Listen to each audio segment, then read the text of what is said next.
Ya Allah, Ya Rahman, Ya Rahim, Ya Karim. Ya Allah, Ya Rahman, Ya Rahim, Ya Karim.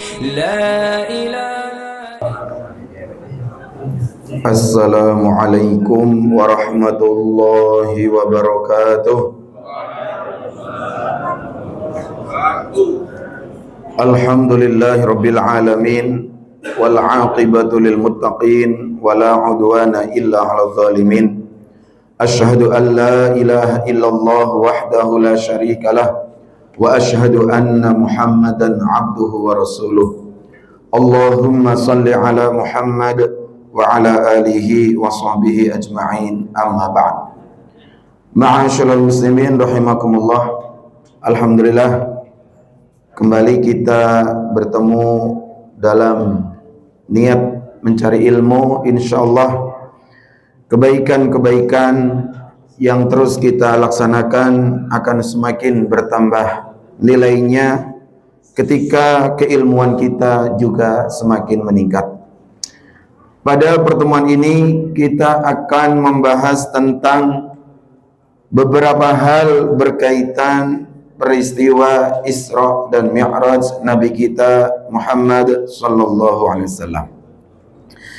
Ayat Al-Qur'an yang menjelaskan tentang Isra hanya satu ayat, yaitu surah Al-Isra atau surah Bani Israil ayat pertama. A'udzu billahi minasyaitonir rajim. Subhanalladzi asra bi 'abdihi lailam minal masjidil haram ilal masjidil aqsa alladzi barakna haulahu linuriyahu min ayatina innahu huwas samiul basir. Maha suci Allah yang telah memperjalankan hambanya di suatu malam dari Masjidil Haram menuju Masjidil Aqsa, yang telah Allah berkahi sekelilingnya, agar Allah memperlihatkan kepada hamba tadi tanda-tanda kebesaran kami. Sungguh Allah maha mendengar, maha melihat. Hanya satu ayat ini yang menceritakan tentang Isra. Sedangkan Mi'rajnya itu tidak ada di sini. Ya, kalau kita cari-cari ke bawah, mana Mi'rajnya, tidak ada. Ya, dalam ayat ini penjelasannya hanya Isra. Kenapa seperti itu? Ya, nanti kita bahas. Al-Quran dengan segala mukjizatnya memang sangat unik, sangat ajaib, sehingga kita wajib mempelajari Al-Quran dari surat manapun, ya, karena memang tema-temanya sepertinya acak, begitu ya, tidak bisa dipelajari dalam hanya satu surat.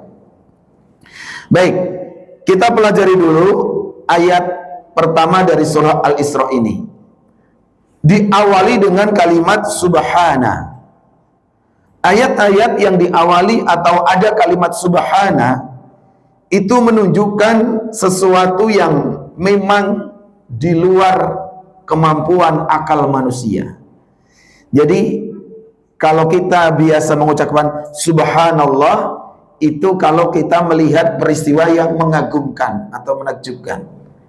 Lebih dari itu, kalimat subhana di sini, apa yang dijelaskan setelah subhana itu benar-benar tidak masuk akal manusia siapapun. Setinggi apapun logikanya, sepertinya nggak masuk dengan nalar, di rekayasa, dihitung-hitung, nggak masuk. Karena peristiwa Isra Mi'raj ini diterimanya dengan iman, bukan dengan semata-mata akal, gitu. Maka peristiwa Isra Mi'raj itu ada beberapa orang yang sudah masuk Islam menjadi kafir karena nggak sanggup mendengar berita Isra Mi'raj ini.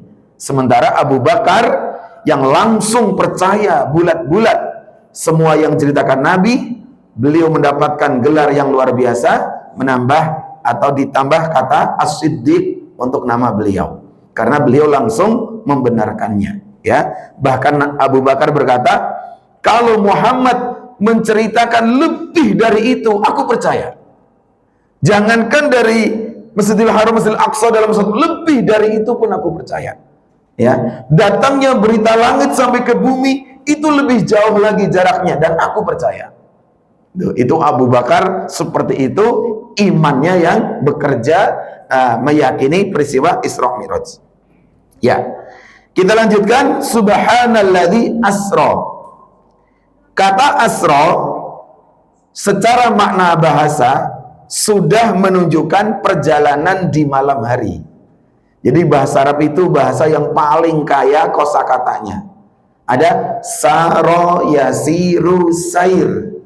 Kita mendengar kata siroh, siroh Nabi. Itu saro, yasiru, sairon, sirotan.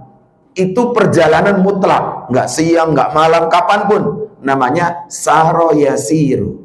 Tapi kalau saro, yasri, itu berjalan di malam hari. Saro, yasri. Kemudian asro, memperjalankan. Kalau saro berjalan sendiri, asro memperjalankan. Allah memperjalankan hambanya. Artinya Muhammad tidak berjalan sendiri. Bukan kemampuan Muhammad yang berjalan, tapi Allah yang menghendaki memperjalankan hambanya. Di sini subhana menjadi cocok dengan kata asro. Kenapa cocok?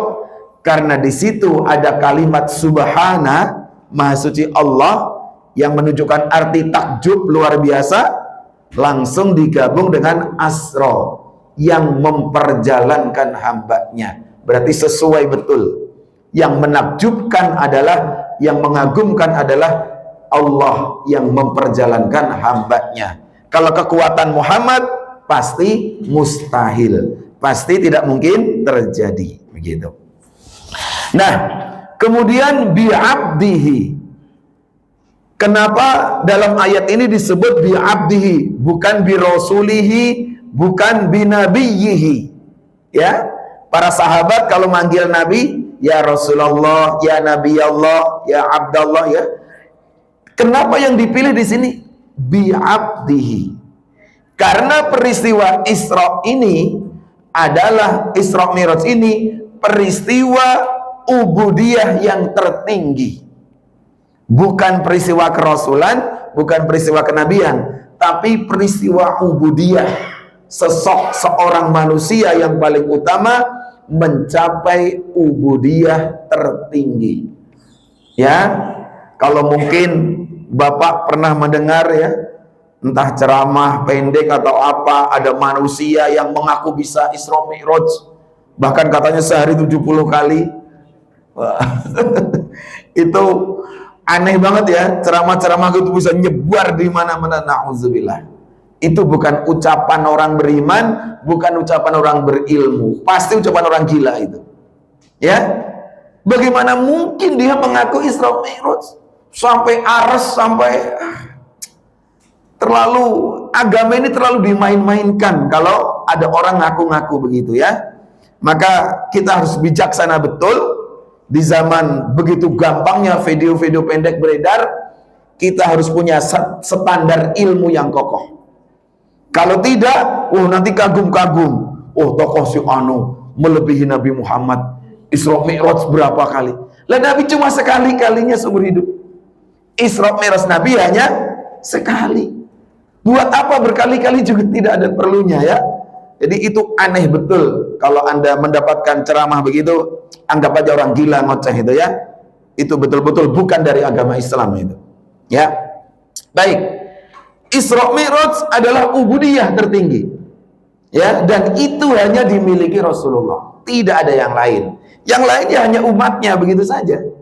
Tidak usah ngaku aneh-aneh. Sebagai umat ittiba saja mengikuti beliau. Nah, kemudian lailan. Asra bi'abdihi lailan. Tadi dikatakan asra sudah menunjukkan perjalanan di malam hari. Kenapa masih ada kata lailan? Ini menjabarkan ayat sepotong-sepotong begini, Pak.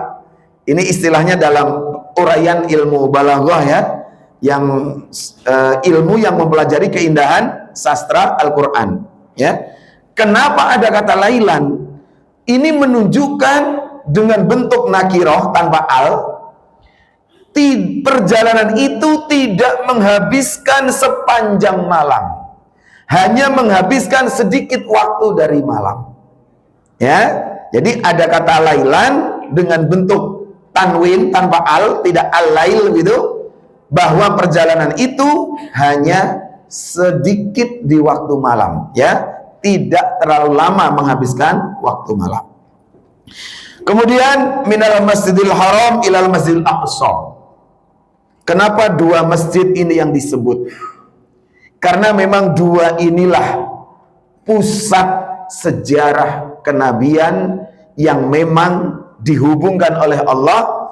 Kalau Masjidil Aqsa, begitu banyak nabi lahir diutus di situ, ya. Kemudian nabi terakhir di Masjidil Haram. Artinya apa? Satu kenabian dengan kenabian yang lain tidak terputus kaitannya, bahkan semakin menyempurnakan. Ada satu hadis Nabi yang mengatakan satu kenabian dengan kenabian yang lain itu seperti batu bata yang ditumpuk-tumpuk jadi satu bangunan yang sangat indah. Dan kata Nabi, akulah batu bata yang terakhir. Gitu, ya. Jadi menunjukkan kenapa yang disebut dua tempat ini menghubungkan kenabian yang terakhir dengan kenabian yang sebelumnya. Alladzi barakna haulahu. Ini juga sangat jelas, bumi Masjidil Aqsa keberkahannya luar biasa banyak. Tapi ironinya hari ini adalah begitu banyak tragedi di daerah tersebut.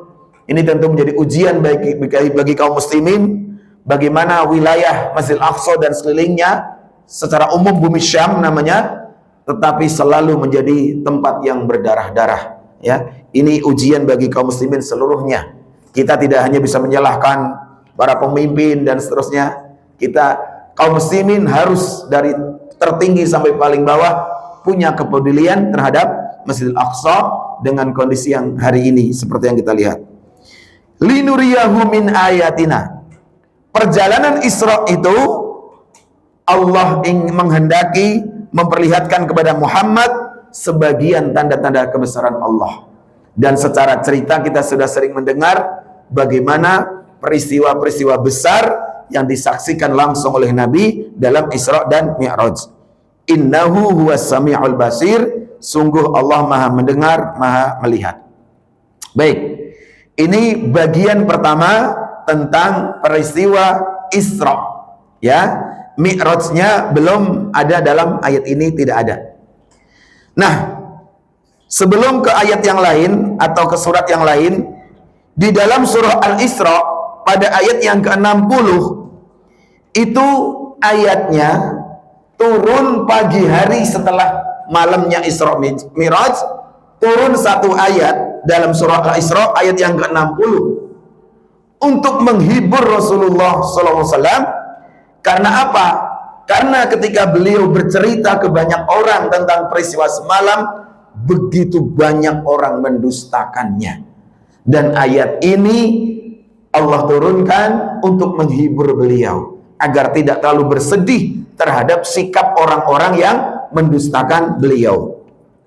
Ayatnya Al-Isra 60, wa il qulna laka inna rabbaka ahata bin nas wa ma ja'alna ar-ru'ya allati araynaka illa fitnatan linnas wasyajaratal mal'unata fil Qur'an wa nukhawifuhum fama yaziduhum illa tughyanan kabira. Dan ingatlah ketika kami wahyukan kepada Muhammad, sungguh Allah Tuhanmu meliputi seluruh manusia. Artinya Muhammad, kamu jangan khawatir. Orang-orang yang menentangmu, mengingkarimu, semua itu dalam kekuasaan Allah, tidak membahayakanmu sedikit pun. Kalau dalam ayat lain, wallahu ya'simuka minan nas. Allah melindungimu Muhammad dari semua kejahatan manusia. Jangan khawatir, meskipun begitu banyak orang ingin berbuat jahat kepadamu. Nah, dan Allah jadikan apa yang Allah perlihatkan kepadamu pada malam Isra Mi'raj sebagai fitnah untuk manusia. Apa yang Nabi ceritakan pada Isra Mi'raj itu macam-macam peristiwa, semua sebagai fitnah. Ada yang percaya, ada yang tidak percaya. Wasyajaratal mal'unata fil Qur'an, dan pohon yang terkutuk dalam Al-Quran. Kalimatnya luar biasa, Pak. Ada istilah asyajaratal mal'unah, pohon terkutuk. Apa itu pohon terkutuk? Syajarataz zaqqum, pohon zaqqum, yang dijelaskan dalam ayat yang lain. Nabi menceritakan pohon zaqqum tumbuh di neraka. Itu diketawakan oleh orang-orang kafir. Hei Muhammad, engkau berkata neraka tempatnya api panas, bagaimana pohon bisa tumbuh di tengah-tengah api? Bapak kalau ditanya begitu jawabnya gimana, Pak? Mungkin nggak di tengah-tengah api yang panas luar biasa tumbuh pohon? Mungkin tidak.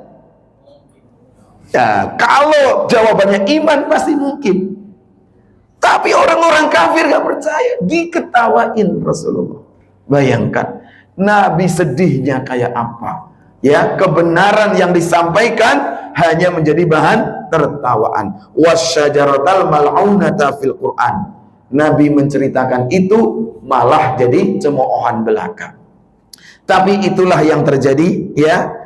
Allah sebenarnya melalui Nabi Muhammad menceritakan pohon terkutuk tadi, itu kan untuk menakut-nakuti manusia agar takut berbuat dosa, takut berbuat maksiat.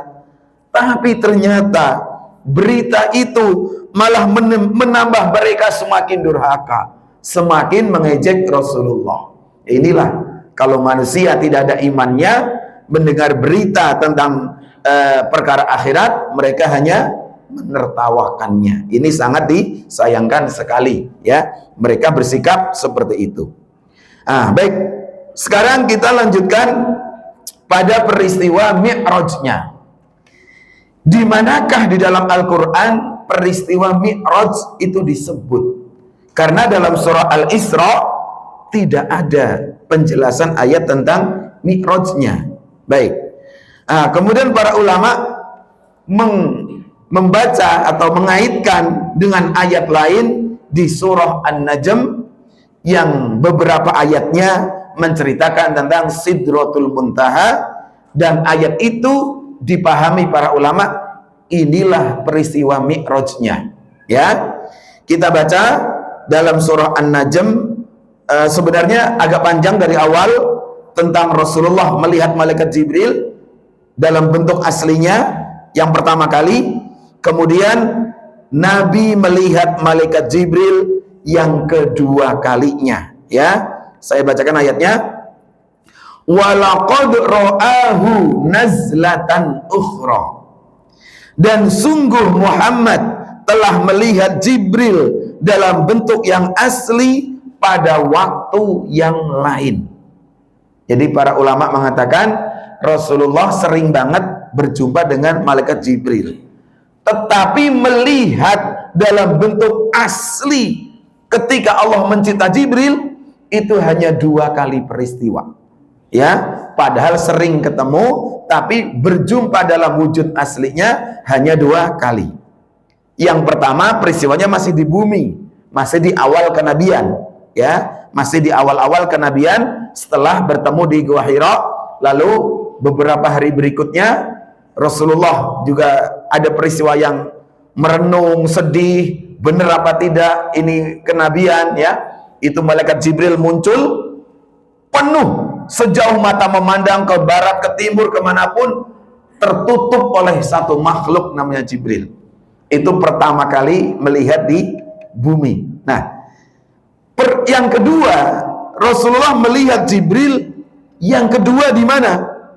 Dan sungguh Muhammad telah melihat Jibril dalam bentuk aslinya di waktu yang lain, yaitu yang kedua inda sidratil muntaha, yaitu ketika di Sidratil Muntaha.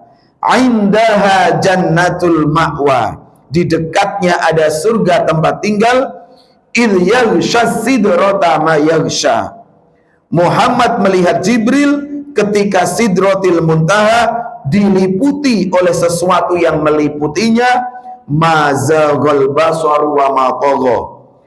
Penglihatan Muhammad tidak menyimpang dari yang dilihatnya dan tidak pula melampauinya. Laqad ra'a min ayati rabbihil kubra. Sungguh Muhammad telah melihat tanda-tanda kebesaran Tuhannya yang sangat besar. Inilah peristiwa kedua Rasulullah menyaksikan Jibril dalam bentuk aslinya. Ya, kalau dalam riwayat-riwayat yang sahih, Jibril bentuk aslinya memiliki sayap 600 sayap. Ya, kita tidak bisa membayangkan ya, kalau burung punya 2 sayap kanan kiri, kita mudah membayangkannya. Kalau 600 itu bagaimana? Tak terbayangkan ya, karena Jibril memang malaikat imam dari segala malaikat yang lain gitu ya, dan mendapat perintah spesial menyampaikan wahyu, maka kekuatan Jibril adalah memang yang paling besar di antara malaikat-malaikat yang lain. Nah, disinilah ketika di Sidratil Muntaha ini, dalam hadis-hadis yang sahih, Rasulullah menerima perintah sholat 5 waktu, yang awalnya 50 waktu, yang sampai mondar-mandir ketemu Nabi Musa dan seterusnya, ya, itu kisah yang sudah banyak kita dengar, ya. Nah, di sini ada satu kisah yang kisahnya tidak sahih secara mutlak. Para ulama itu mengoreksi sanad riwayat ini dan mengkategorikan tidak sahih. Tapi juga banyak ulama lain menceritakan riwayat ini, walaupun tidak ada di Bukhari Muslim, di kitab-kitab sunan yang lain tidak ada. Tapi kisah ini nanti akan membantu kita dalam memperbaiki sholat kita, ya. Jadi kisah ini bukan dijadikan dalil khusus, tapi kita jadikan untuk membantu pemahaman saja. Begini kisahnya.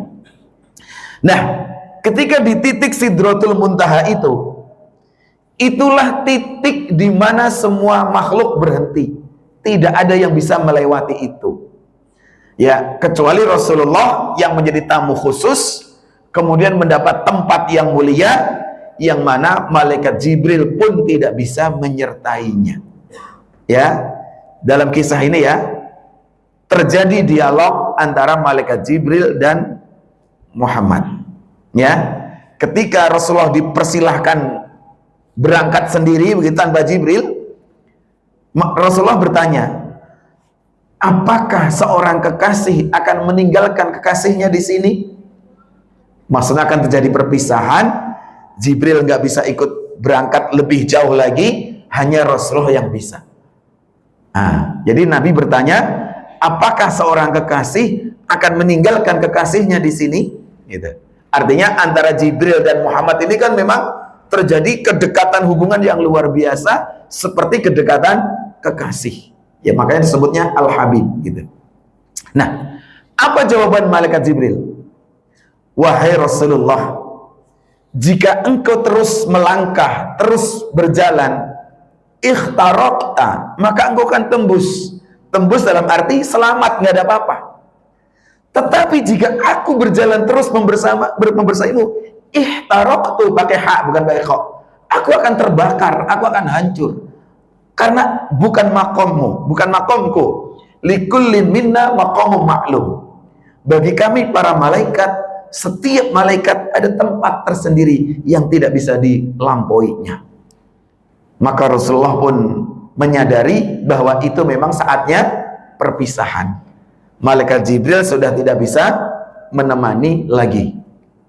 Nah, disitulah ketika sudah terjadi perpisahan, Rasulullah terus melanjutkan mi'rajnya, perjalanan naiknya.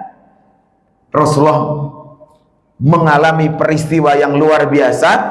Kalau beberapa sahabat bertanya, wahai Nabi, apa yang Anda lihat ketika di hadapan Allah? Begitu kan ditanya oleh para sahabat.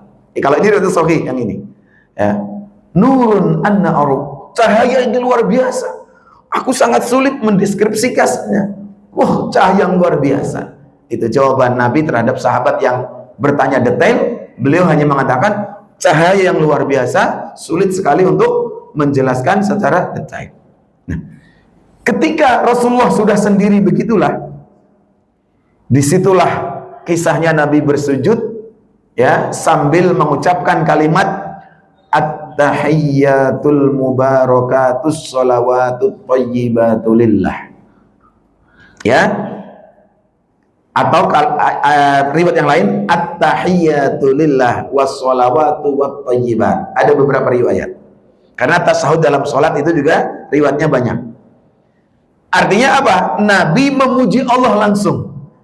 At-tahiyyatul mubarakatus sholawatut thayyibatu lillah.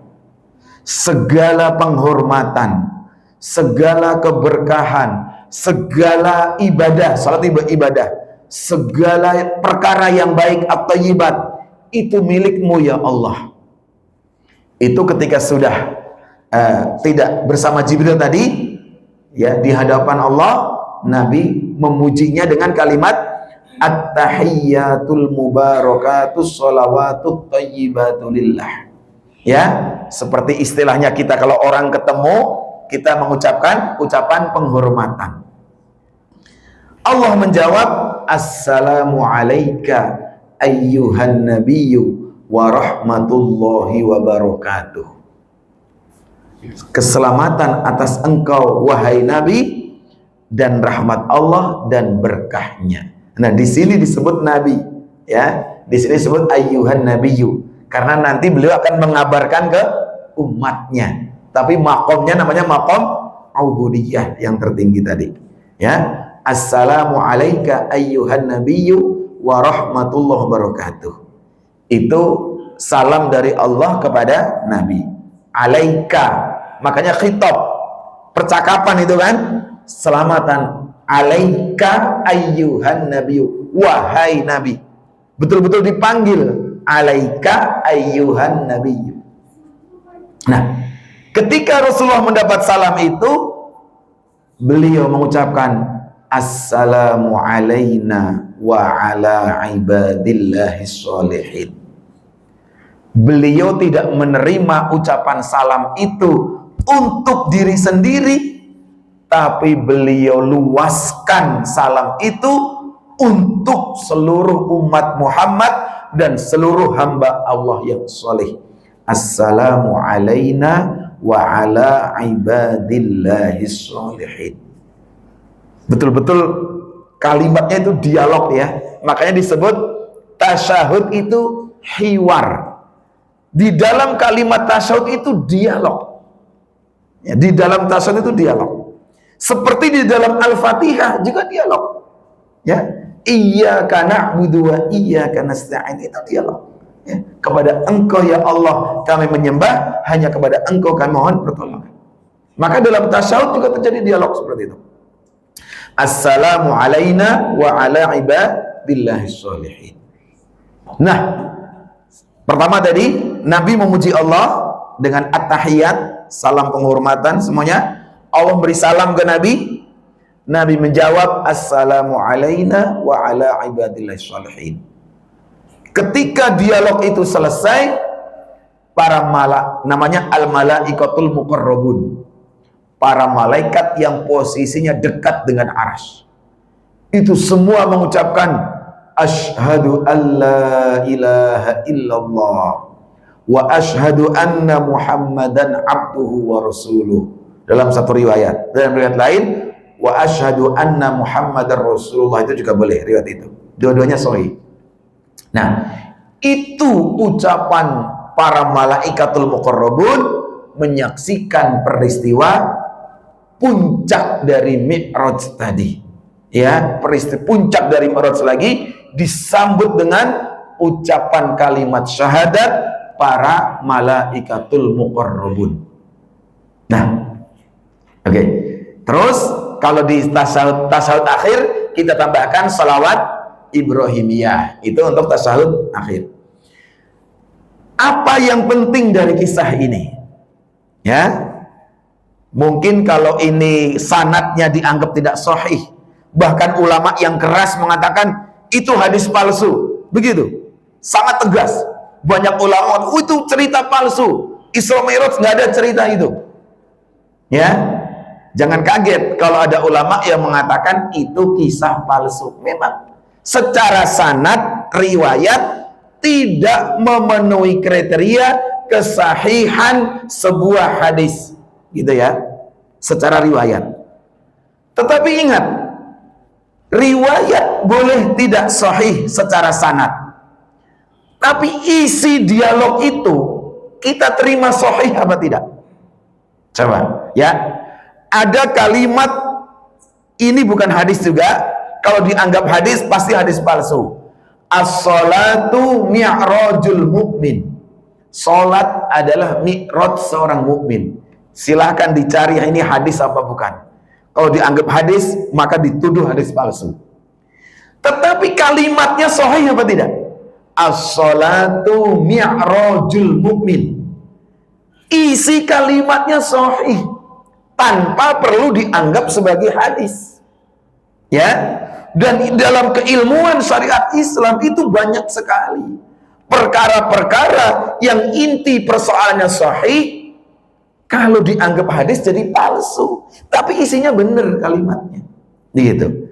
Ini kalau kita tidak menekuni ilmu hadis bisa kelabakan, main doif semua, main apa, kemudian dianggap palsu semua, langsung ditolak total.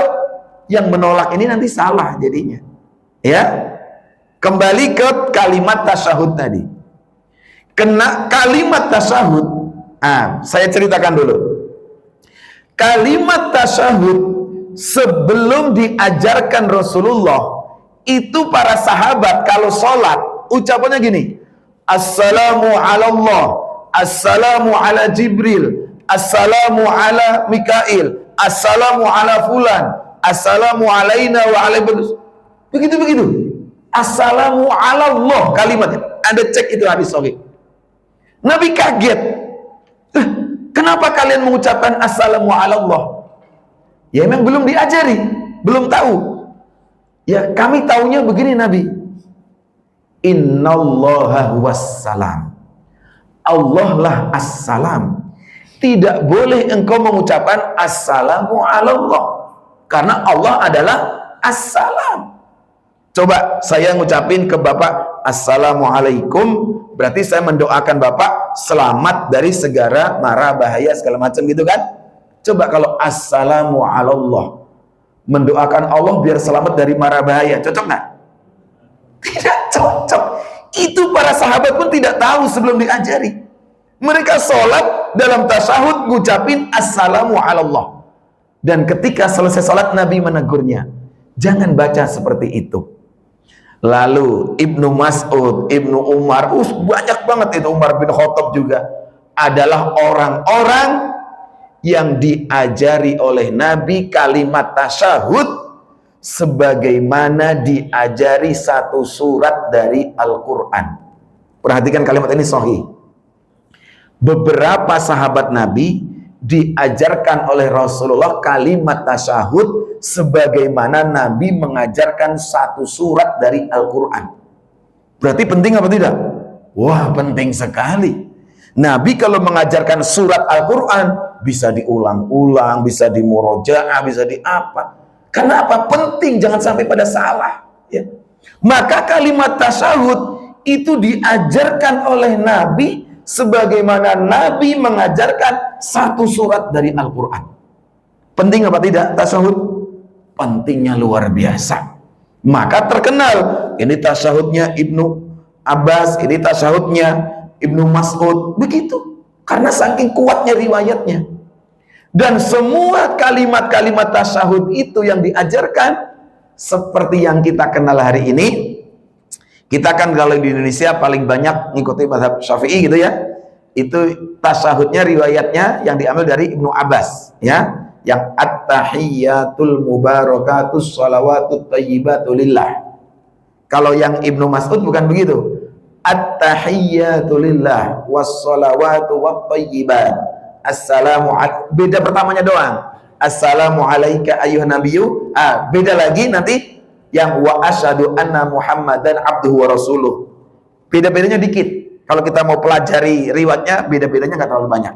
ya, ada penambahan-penambahan atau pengurangan. Tapi semua kalimat tasyahud itu betul-betul berpola dialog. Ya, semua kalimat tasyahud itu berpola dialog. Ada kalimat assalamu alayka ayyuhan nabiyyu. Selamat, keselamatan atasmu wahai Nabi, wa rahmatullahi wabarakatuh. Assalamu alayna wa ala ibadillahi sholihin. Untuk kami hamba-hamba Allah yang solih. Dari mana datangnya dialog ini? Bayangkan ya, ini sulit sekali. Kalau ini diterima, oke, kan Nabi ngajarin seperti itu, ya sudah terima aja. Ya pasti begitu jawabannya. Nabi mengajarkan kalimat tasyahud berbentuk seperti itu, kita terima. Tapi apa hikmahnya ada dialog seperti itu? Nah itu pasti kita kejar. Sama dengan sholat. Dalam sholat, setelah kita mengucapkan segala puji bagi Alhamdulillahirabbil alamin arrahmanir rahim, iyyaka na'budu wa iyyaka nasta'in, ihdinas shirat. Kenapa aku kamu itu kenapa? Ya, kenapa di dalam sholat ada dialog? Ini yang kalau kita tidak pelajari, sholat kita rasanya sepi. Ya, ya kayaknya baca hafalan saja terus menerus. Tapi kalau kita menyadari dalam sholat kita ada dialog, ya Allah, jangankan iyyaka na'budu wa iyyaka nasta'in, kalimat maliki yaumiddin Anda pelajari dalam hadis qudsi apa? Fawwadha ilayya abdi, hambaku sedang menyerahkan segala urusannya padaku. Kita ngucapin kalimat maliki yaumiddin, Allah pemilik hari pembalasan. Itu Allah jawab bagaimana? Fawwadha ilayya abdi, hambaku sedang menyerahkan segala urusannya padaku. Lah kita ngerasain begitu apa tidak? Coba kita baca sekarang, maliki yaumiddin, Allah pemilik hari pembalasan. Berarti apa? Yaumul hisab, hari dihitungnya amal. Dosa besar, kecil, dosa ke siapa aja, semua ada catatannya, nggak bisa mengelak, ya. Dan celakalah orang-orang yang catatan amalnya banyak buruknya. Masya Allah, kita kalau membaca hadis-hadis dibacanya catatan amal, kita bisa merasa jangan-jangan aku nggak selamat. Kenapa? Betapa sulitnya proses perhitungan amal. Serius, itu bukan perkara gampang. Ya, kalau kita menyadari betapa rumitnya proses perhitungan amal, apalagi zolim ke orangnya nggak maafin, wah, itu bukan perkara gampang. Serius, itu sulit sekali. Berarti kalau itu perkara sulit, kita ucapkan maliki yaumiddin, ya Allah, Engkaulah pemilik hari pembalasan. Apapun perbuatanku ya Allah, aku serahkan pada keadilanmu ya Allah, pada anugerahmu ya Allah. Kalau kita memahami kalimat maliki yaumiddin, bayangkan kita sedang menyerahkan segala urusan kita kepada Allah. Karena selamat di akhirat itu bukan perkara mudah. Ya Allah, kami serahkan segala urusanku padamu ya Allah, maliki yaumiddin. Setelah itu baru iyyaka na'budu wa iyyaka nasta'in, hanya kepada Engkau kami menyembah, hanya kepada Engkau kami mohon pertolongan. Seperti apa sholat yang seperti itu? Bayangkan ya, kalau kita dari peristiwa peringatan Isra Mi'raj terus kita pahami peristiwa kejadiannya, sejarahnya, apa peningkatannya untuk sehari-hari kita, terutama hadiah terbesar peristiwa Isra Mi'raj adalah sholat 5 waktu. Itu hadiah terbesarnya. Kalau itu tidak menjadi peningkatan bagi kita, apakah kita mau sampai mati dengan kualitas sholat yang begitu-begitu saja? Ya, di mana saya ingin meningkatkan kualitas nikmat sholat saya. Disitulah makanya kalimat as-sholatu mi'rajul mu'min, sholat adalah mi'rajnya seorang mukmin. Kalimat ini maknanya sahih, Tidak ada kesalahan dalam kalimat ini. Tapi kalau dianggap hadis, pasti nggak bermasalah. Karena itu bukan hadis. Ya, as-salatu mi'rajul mu'min. Bagaimana kita mempraktikkan sholat-sholat kita minimal yang 5 waktu sebagai mi'raj kita. Kalau mi'raj Rasulullah jelas, roh dan jasadnya mi'raj. Tapi kalau kita nggak mungkin ada manusia mi'raj seperti Rasulullah, nggak mungkin. Ya, tapi sholat-sholat kita bisa bernilai mi'raj. Yaitu tadi, bagaimana kita mempelajari setiap kalimatnya, mempelajari dialog dalam sholat kita, disitulah jiwa kita akan berinteraksi. Sholat kita tidak menjadi hampa, kering, atau malas, atau ngantuk. Bapak pernah sebelum sholat nggak nguap, butuh takbir nguap, pernah nggak? Sering. Jangan-jangan itu. Kenapa begitu takbir malah menguap itu? Penyakit dari mana ini? Harusnya kan, ya Allah, saya ini hamba-Mu akan menghadap-Mu. Ini menghadap Allah gak ada takut-takutnya pisan, malah santai berbuah gitu. Wah, dari tadi ngobrol gak ada ngantuk-ngantuk pisan. Takbiratul ihram. Ya Allah. Ya, pokoknya kalau menguap ketika sholat, tahan ya, jangan dikenceng-kencengin malah. Kenceng-kencengin bahaya ya. Ini ya, ini titiknya di sini. Bagaimana setiap perjalanan Rasulullah yang berharga, Isra Mi'raj kan salah satu perjalanan beliau. Apa nilainya bagi peningkatan diri kita?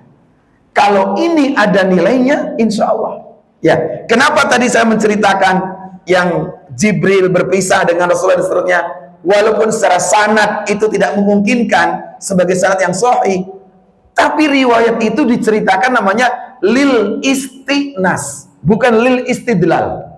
Ya, jadi para ulama punya peringkat-peringkat dalam riwayat.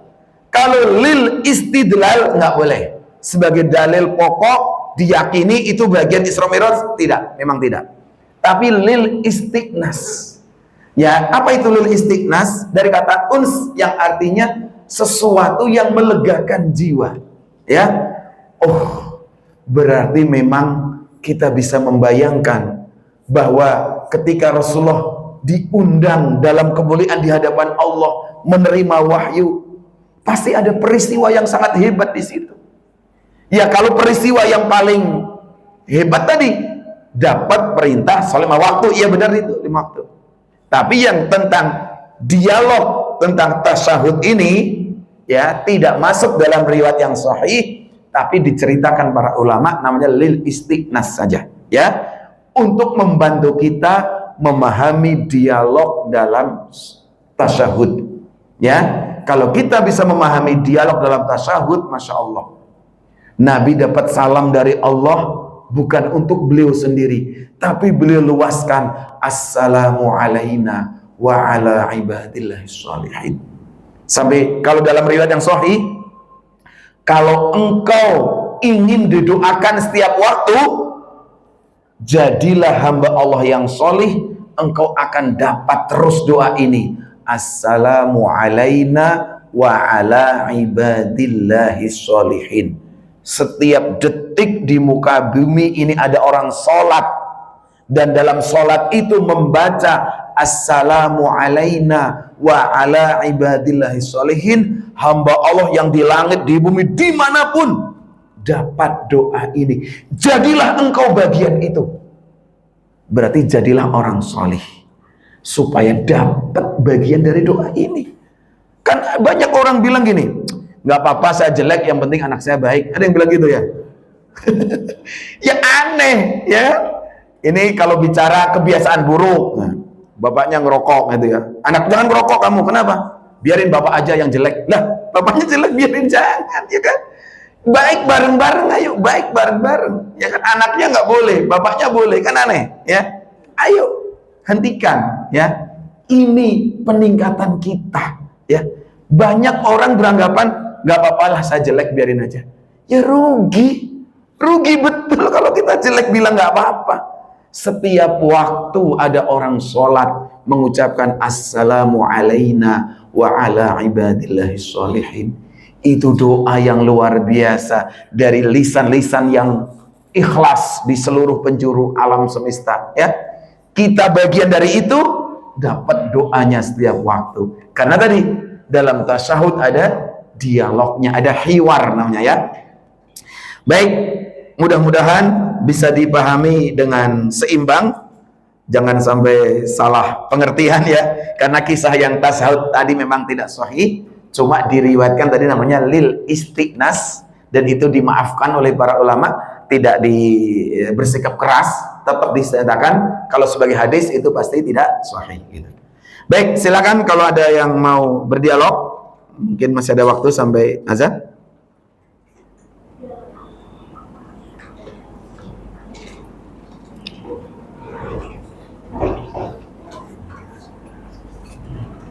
Bismillah. Baik, alhamdulillah. Mudah-mudahan penjelasan ini menjadi pengingat kita bahwa ilmu yang kita miliki untuk terus bertambah itu sangat penting diupayakan, nilainya, peningkatannya, kualitas diri kita jadi ada peningkatan, dan insya Allah kebaikannya adalah untuk kita masing-masing. Kita akhiri dengan doa kifaratul majelis. Subhanakallahumma wa bihamdika asyhadu an la ilaha illa anta astaghfiruka wa atubu ilaik. Assalamualaikum warahmatullahi wabarakatuh.